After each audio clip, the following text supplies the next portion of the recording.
So believe it or not, there's actually a difference between short-term pleasure and long-term happiness. First off, let's talk about the difference between pleasure and happiness anyway. So pleasure is very, very physical. It's very, very visceral. It's very, very short-term and instant. For example, going out for some beers with the boys, that's pleasurable. Having a wank, that's pleasurable. Happiness is more ethereal. It's more long-term. It's more, you can't really put a physical application on it. Getting married and spending the rest of your life with somebody that you're in love with, that's happiness. Owning a bunch of dogs and treating them as well as what they deserve, that's happiness. Going out into public events, for example, and wearing a dress that you feel utmost confident in, that's happiness. And the reason why this fitness wanker right here is talking about the difference between pleasure and happiness is because a lot of the time people have a bottleneck when it comes to their fitness journey, and that bottleneck is that they focus more so on short-term pleasure than they do long-term happiness. So for example, they might start a diet and they might have a really, really stressful day at work, or a stressful time with their partner, or stressing about finances, or whatever it is,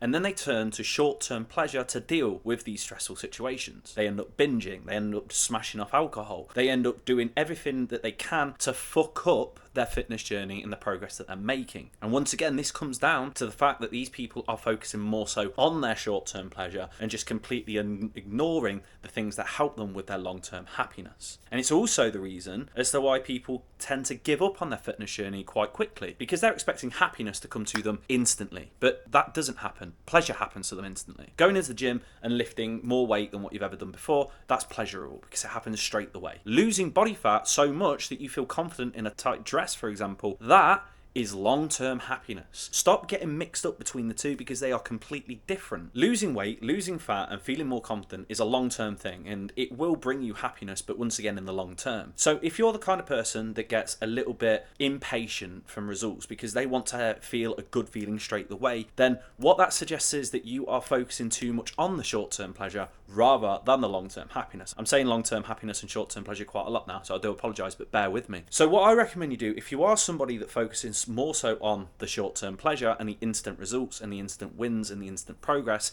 is whilst you're on your fitness journey, whilst you're making progress towards this long-term happiness outcome which you want, you need other things which you can start doing and start receiving and start achieving which are pleasurable, which don't fuck up your fitness journey. So I'm not saying go and smash off a bottle of wine when you're feeling stressed, because that is short-term pleasure, but it's going to impact your long-term happiness. You need to try and find quick wins from somewhere, because fat loss does take a while. So you need to help fuel that craving for pleasure by doing short-term pleasurable things which don't fuck up your fitness journey. What I tend to tell people is, if they are going through stressful situations or stressful events in their lives, then instead of trying to eradicate the pleasurable things, try and find substitutes for that which will not fuck your fitness journey. For example, if you've had a really stressful day at work, instead of getting home and downing a bottle of wine, go and have a bath and read your favourite book. If you've had a stressful argument with your partner, for example, instead of smashing off a beer or binging, for example, on food, probably have a wank. And that's legit. Like, I genuinely tell people that if they're having a stressful time, don't try and fulfill that short-term pleasure and hit that dopamine fix that you want by doing something which is just going to sabotage your journey in the long term. Do something which will not sabotage your journey in the long term,